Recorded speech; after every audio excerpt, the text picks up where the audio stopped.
많이는 없고요. 한 몇 년에 하나 정도는 봐요. 이게 지금 이제 어떻게 되어 있는 거냐면 큰 어금니가 사람한테는 두 개씩 있거든요. 한쪽당 이제 왼쪽 위아래 쪽을 찍은 사진인데 원래 큰 어금니가 두 개가 있고, 그리고 이제 사랑니가 이제 세 번째 치아라고 보시면 돼요. 그러니까 큰 어금니라 그래서 대구치라고 하거든요. 큰 어금니가 두 개 있으니까 제1 대구치가 있고 제2 대구치가 있을 거잖아요. 그럼 이제 사랑니는 이제 세 번째 치아니까 제3 대구치라고 해요. 요거는 이제 이 제일 앞에 있는 게 제1 대구치가 하나가 있고, 두 번째, 그러니까 제2 대구치라고 하는 거 자체가 매복이 된 거예요.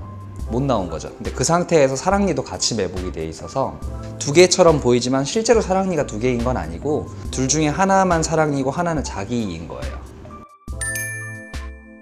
아니요, 그렇지는 않습니다. 예를 들어서 이제 이 큰 어금니가 이게 하나가 있고 똑같이 하나가 더 있고 그 다음에 요게 이렇게 두 개가 있으면은 말씀하신 그게 맞아요. 매복돼 있는 두 개의 사랑니가 있는 경우, 그런 경우도 있거든요. 그러니까는 이제 치아가 한쪽에 이제 7개씩 있으니까 원래 이제 7번까지가 이제 자기 치아라고 하면은 사랑니를 보통 8번이라고 하거든요. 근데 이제 9번도 있고 10번도 있는 경우도 간혹 있어요. 저도 10번까지 본 것 같아요. 한쪽에 3개 있는 사람까지 본 적이 있는데, 그래서 이런 경우는 제일 쉬운 방법은 일단 여기 위에 있는 거는 이제 이 사이로 음식물이 좀 많이 낄 것 같아서 요거는 좀 빼주시는 게 좋을 것 같고요. 그 다음에 상황을 봐서 얘도 뭐 그냥 같이 뺄 수 있으면 같이 빼버리는 게 더 나을 것 같은데, 그 후에는 뭐 임플란트를 하는 방법이 있을 수가 있고, 아니면은 이거를 빼고 불편한 게 없으면은 그냥 뭐 간혹 가다가 냅두는 경우도 있어요. 밑에 거 같은 경우는.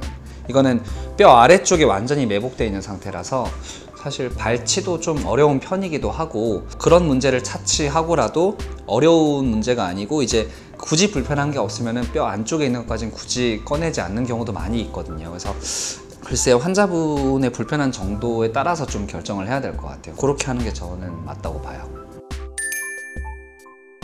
요거가 사랑니거든요. 이제 여기가 사랑니고 여기까지가 본래 치아라고 보시면 되는데, 위에 같은 경우는 굳이 발치하실 필요가 없어 보여요. 왜냐하면 이제 뼈에 완전히 묻혀 있는 상태고, 이렇게 막 기울어져서 나 있다고 그래서 이제 다 빼야 되는 건 아니거든요.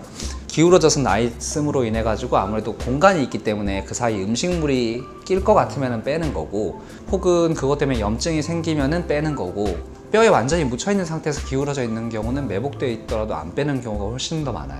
그러니까 이제 사랑니를 빼는 목적 자체가 뭔가 어딘가 불편하거나 아니면 몸에 어떤 문제를 야기시키기 때문에 빼는 거잖아요. 그러니까 불편한 거는 이제 환자분이 느끼실 수 있는 거고, 뭐 어떤 문제를 야기시킨다 하는 문제 같은 경우는 환자분이 느낄 수 없어도 사진으로 본다거나 하면 저희가 판단이 가능한 부분인데, 두 경우 모두 합 목적성이 없다면은 굳이 발치하지 않아도 되는 경우도 사실은 많이 있는 거죠.